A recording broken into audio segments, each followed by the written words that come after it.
Cade stood at the top of the stone steps, looking down at the woman kneeling before him. The great hall was silent.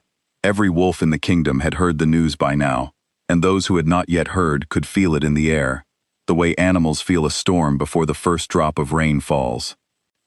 Celine did not look up at him. Her hands rested on her knees, and her back was straight, though everyone in that room could see how tired she was. "Tell me it was not you," Cade said. His voice was quiet, but every word carried across the hall like a bell. She said nothing. That silence was the only answer he needed. He had built his rule on reading silence, on understanding what people did not say, and her silence, in that moment, felt like a confession. 3 days earlier, a letter had been found. It carried her seal, her handwriting, and details that only someone close to the throne could have known. The letter had given away the location of the eastern garrison. 2 nights after it was written, that garrison had fallen. 40 wolves who had sworn loyalty to Cade were gone, and their families were left with nothing but empty homes and unanswered questions. "You are banished," Cade said. "By sundown, you must be gone. If the border guards see you after that, they will not show you mercy." She rose to her feet slowly. Her knees must have hurt after kneeling so long, but she did not show it. She would not give him the comfort of watching her struggle. "You will not ask me why," she said. "It was not a question. I do not need to ask why. I have the letter." "You have a piece of paper," she said.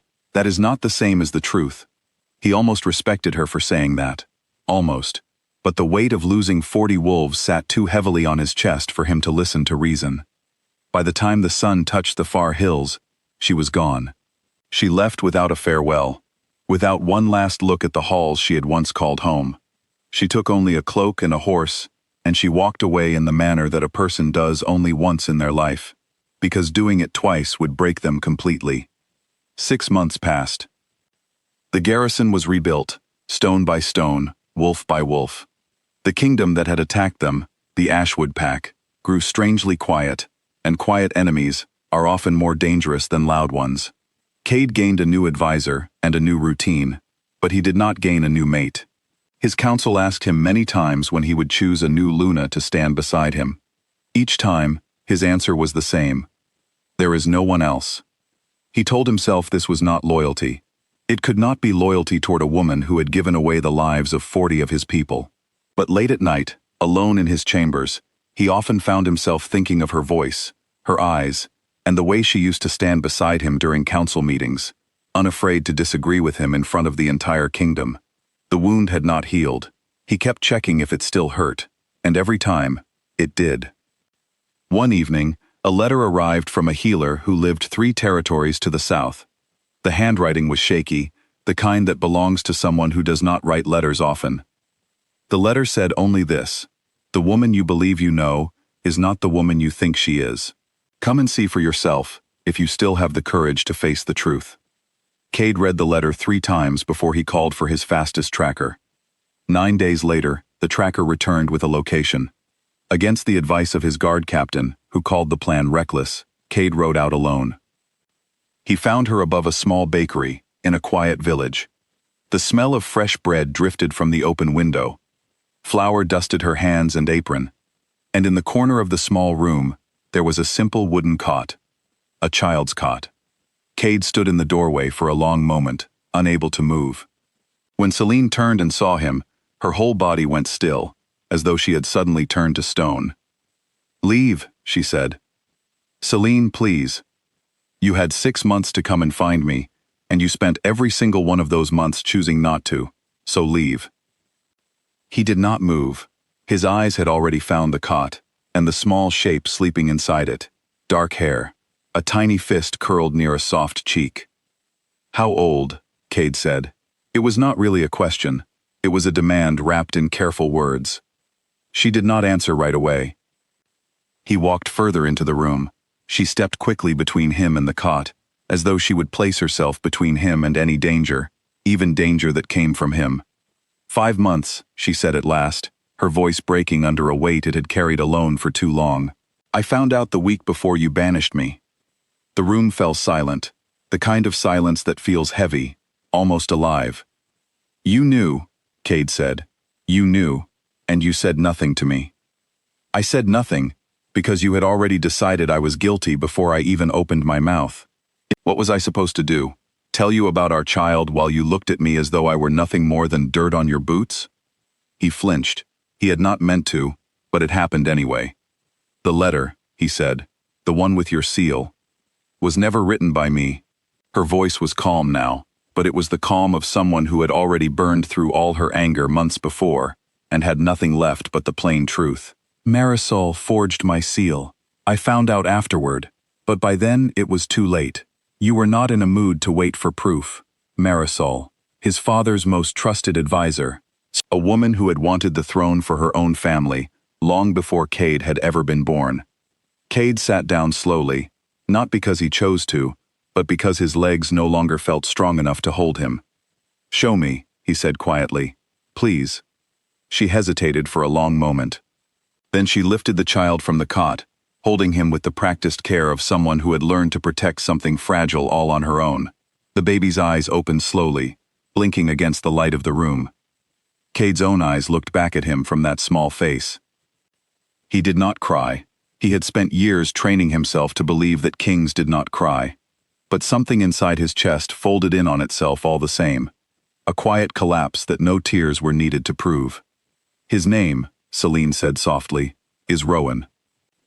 Cade reached out one finger, and Rowan's tiny hand wrapped around it with surprising strength for something so small and new to the world. I am sorry, Cade said, to the baby, to Celine, to every day of the past 6 months. I will spend the rest of my life proving that to you, if that is what it takes. It might take exactly that, she said, but she did not step away from him this time. She allowed him to stay close enough to feel the warmth between them, mother and child, the family he had thrown away over a forged letter, and a war he had been too proud to slow down and question properly. The days that followed were not simple. Trust does not return quickly, no matter how much a person wishes it would. Celine agreed to travel back toward the kingdom, but she made it clear that she was doing it for her son, not for Cade. She wanted Rowan to grow up knowing his people, his home, and the pack that would one day look to him as their future leader. Cade accepted every condition she set. He gave her space when she needed it, and answers when she demanded them.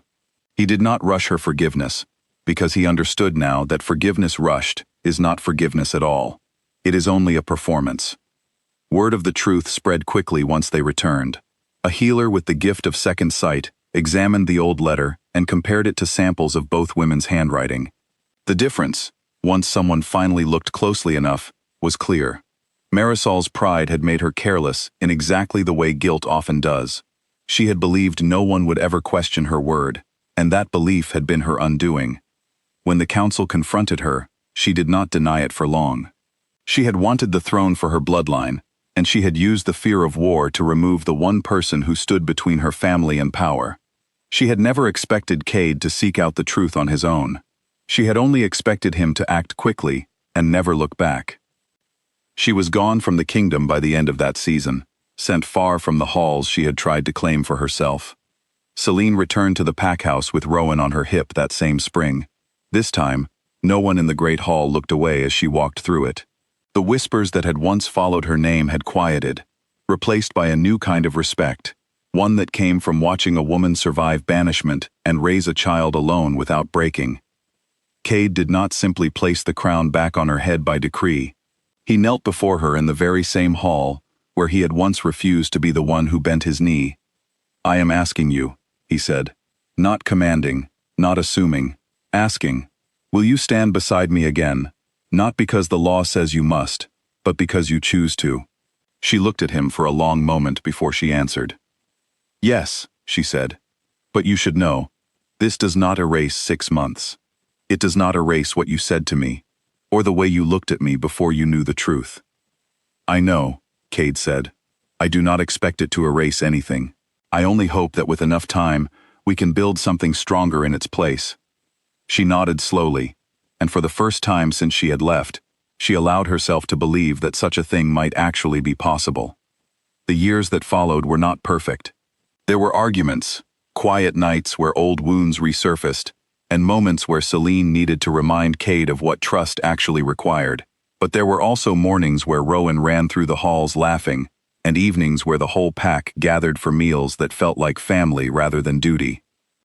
Rowan grew up hearing both parts of his parents' story, the mistake and the slow work of mending it. Celine made sure of that. She believed a child should understand exactly how much effort it had taken for his parents to remain a family, rather than growing up believing that love simply appears without any work behind it. By the time Rowan was old enough to sit in on council meetings, he understood something that neither of his parents had fully understood in their younger years. He understood that a throne built on assumptions could crumble in a single night, but a throne built on truth, patience, and the willingness to ask hard questions could stand for generations. When he finally took his place as the future leader of the pack, the elders spoke of him not only as the son of a king and queen, but as proof that even the deepest mistakes could be transformed into something worth passing down. And though Cade never forgot the 6 months he had lost, he also never forgot the lesson those months had taught him. He had learned that power without patience was nothing more than fear wearing a crown, and that the strongest kings were not the ones who acted the fastest, but the ones who were brave enough to slow down and seek the truth, even when it was easier to simply believe the first story placed in front of them. Celine, for her part, taught her son something equally important. She taught him that surviving heartbreak did not mean pretending it never happened. It meant carrying the memory honestly, using it to become gentler rather than harder, and choosing, again and again, to build something new rather than staying trapped in what had been broken.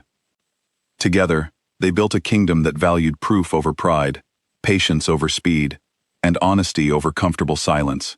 And their son carried that lesson forward long after they were both gone, ensuring that the story of the Alpha King and his banished Luna became not just a memory, but a guide for every ruler who came after them.